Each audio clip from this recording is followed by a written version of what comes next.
The result is that the temperature is rising, there is no doubt. The Berkeley data, these were data funded by climate deniers who funded Berkeley to do the modelling, and you'll see rather embarrassingly the temperature was the highest of all the other records. That's having physical impacts. These are NASA's data, an oblique view of the polar cap going back over a period of only 30 years. And it's not just the area, it's the thickness of that ice that's shrinking. And that has, of course, geophysical effects on our atmosphere, on the air currents that come down in our winters, but also on the biosphere. This massive increase in surface warming, now measured down to 2 kilometres across our world's oceans, in our troposphere, in our atmosphere, as well as in our ice caps, is driving unstable weather. And by any index, you can record they're going up. And James Hansen of NASA Goddard can show statistically that this increase is indeed attributable to climate change. And you're all quite young in this audience, but you'll also have noticed the way things have changed in the last 5 or 10 years. It's not just in Britain that we're seeing, the headlines of a month's rainfall in a day and so forth. This is happening increasingly frequently worldwide.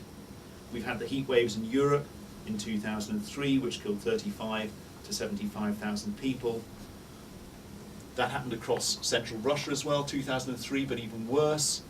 The heat wave of July 2010, with these grave anomalies here in terms of average temperature changes. We've had rainfall. Look in Britain, the summer of this year. Look at what's just been happening in Britain. Look at Pakistan, when only a few years ago, a fifth of its land surface area was underwater. And this is applied in Vietnam, Thailand. We're facing increasing flooding in Indonesia, and this is causing collapse in rice crops, for instance, there. It's affecting sea level rises. And if you look at the sea level rise, we're getting the rate of that rise is also exponentially, not exponentially, but steadily increasing in rate. The surface warming is driving increased unstable weather patterns. And we're seeing it, say, all around the world. In North America, these are the impacts on corn, soybean and wheat surface areas of land crop growth affected by minimal drought, moderate or severe drought. A large amount of North America was affected, which very badly affected its crop production this year. Those sorts of things are affecting food prices, not just because it makes them more expensive, but because speculation on soft commodities goes up, which drives up prices. And we can find that although things have been relatively stable, we're now getting these increasing spikes here as weather creates uncertainty in food production.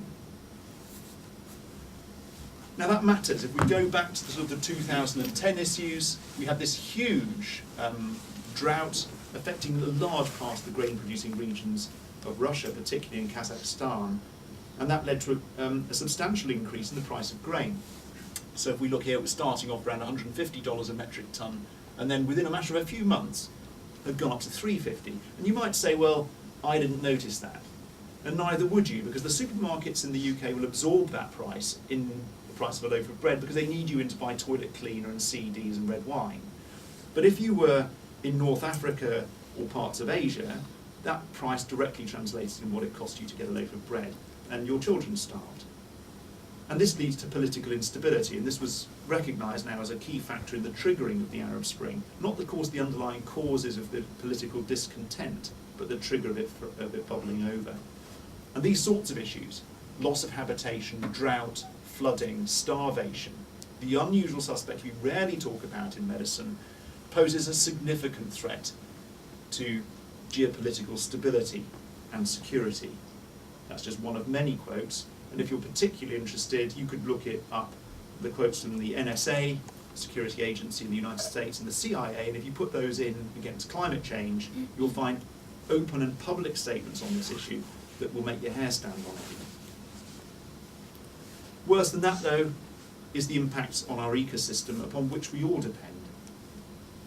Many of you would have seen this paper in PNAS only, I think, last month, maybe a month before.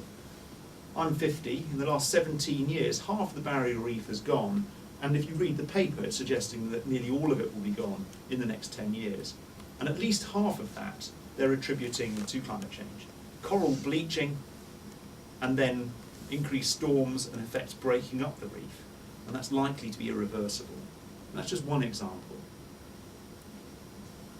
So I'm wrapping now. That's why, and I was asked to give a 10-minute summary, and I think I've just about done it.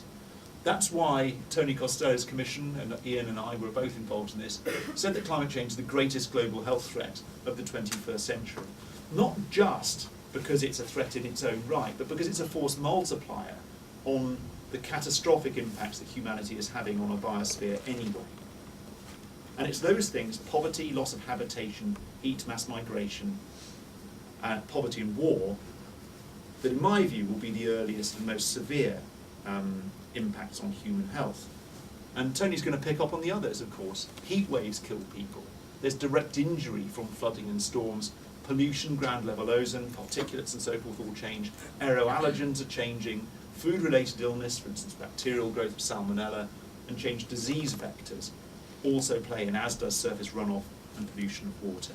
So there's a whole raft of other things that I haven't even mentioned as potential impacts.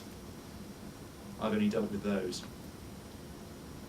So I think I've only got 4 last slides left, and that's where we're going now.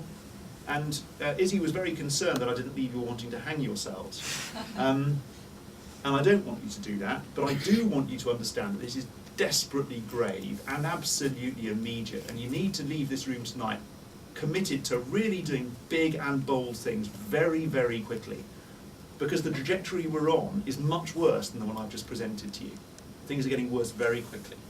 Here are the curves for emissions as plotted out, and these are some of the worst case emissions scenarios from the IPCC before, and we're currently parking ourselves above the worst case curves. And if we look at where those intend to take us in terms of concentrations of parts per million, we're already heading for here, and on the upper range curves we could be heading up there. And that rather puts the 450 parts per million story, knocking it into a cocked hat, and it certainly puts paid to any suggestion that we might stick to a 2-degree temperature rise, because by 2017 we're going to be committed to that anyway, just with the plant and the production that we've got in place. So we're committed to 2 degrees. And 2 degrees is not safe. The changes I've shown you relate to a rise of only 0.8 degrees. And you're about to get 2. Probably very soon, as we'll come to just now. Much more appropriately representing a threshold not of safety, but between dangerous and extremely dangerous climate change. The Met Office is suggesting we could be reaching those temperature rises even within little more than a decade, and we could be heading for much more substantial rises. And bear in mind, that's not evenly distributed around the planet. Some will get toasted much more than that. This is from the Philosophical Transactions. I'll just let you read that.